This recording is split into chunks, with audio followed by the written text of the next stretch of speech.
अस्सलाम वालेकुम नाज़रीन कराम, आज हम बात करेंगे क्रिप्टो करेंसी की। चूँकि हम देखते हैं कि टेक्नोलॉजी के आने के बाद जो हमारे काम करने का तरीका है, जो हमारे इंटरेक्शंस हैं, जो हमारी ट्रांजैक्शंस हैं, उसका तरीका भी तब्दील हो चुका है।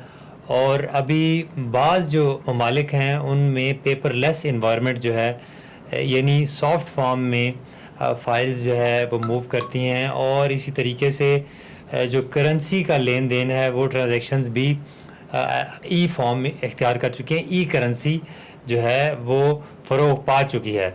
लेकिन ई करेंसी को चंद चैलेंजेस भी दरपेश हैं, जिसमें बड़ा जो चैलेंज है ख़ास तौर पे आज जो सेनेट की कायमा कमेटी जिसने क्रिप्टो करेंसी के हवाले से रिपोर्ट मांगी थी स्टेट बैंक से, उसमें ये बात की गई कि पाकिस्तान की हद तक जो क्रिप्टो करेंसी है उसमें मुमकिना तौर पर जो मुख्तलिफ जो क्रिमिनल अनासर हैं वो इसे इस्तेमाल कर सकते हैं। टेरर फाइनेंसिंग के लिए ये यूज़ हो सकती है। इसके अलावा जो दीगर एस्पेक्ट्स हैं उनमें मनी लॉन्ड्रिंग है, पोंजी स्कीम्स हैं, और बहुत तरह की ऐसी चीज़ें हैं जो जिनमें क्रिप्टो करेंसी जो है नेगेटिवली यूज़ हो सकती है। इसी के पेश नज़र स्टेट बैंक ऑफ पाकिस्तान जो है इस पर पाबंदी लगाने के हवाले से भी वो गौर कर रहे हैं।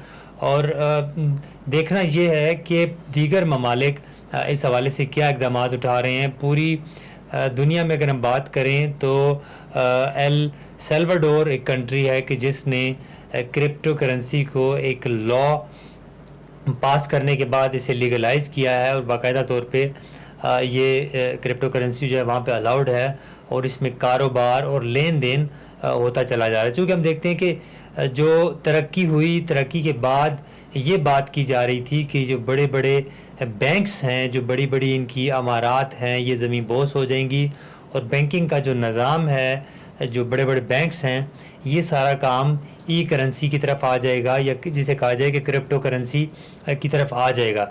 लेकिन हम देखते हैं कि वर्ल्ड में अभी तक ये ट्रांसफॉर्मेशन जो है ये बतदरीज चल रही है।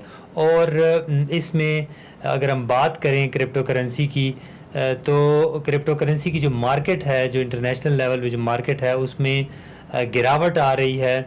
इसी तरीके से क्रिप्टो करेंसी में अगर हम बात करें, चूँकि क्रिप्टो करेंसी के अंदर कोई सेंट्रल बैंकिंग या सेंट्रल अथॉरिटी मौजूद नहीं है कि जो इस करेंसी को रेगुलेट करेगी या इस करेंसी की ज़िम्मेदारी उठाएगी। जिस तरह आम का हमारी करेंसी है, उसमें स्टेट बैंक ऑफ पाकिस्तान एक सेंट्रल बैंक मौजूद है जो कि दीगर बैंकों को पैसा इशू करेगा और उसके लेन देन की ज़िम्मेदारी उठाएगा। या ट्रांजैक्शन जब हमारे सामने होती हैं तो एक इंडिविजुअल जिसका एक नाम सामने आता है, वो जब ट्रांजैक्शन करेगा तो दीगर इदारों के लिए, ख़ास तौर पर हमारे हसास इदारों के लिए, चूँकि हम फैटफ की लिस्ट जो है, फैटफ ने भी चूँकि इस पर तहफ़्फ़ुज़ात का इज़हार किया था, तो उसमें जो आम लेवल पे जो रस्मी जो तरीक़ाकार बैंकिंग में चला आ रहा है, उसमें एक ट्रांजैक्शन करने वाले को पूरी तरह से ट्रैक किया जा सकता है। लेकिन इसके अंदर, क्रिप्टो करेंसी के अंदर, चूँकि हम देखते हैं कि एनोनिमसली ये मामला चल रहा होता है। अगर हम बात करें इथेरियम की या बिटकॉइन की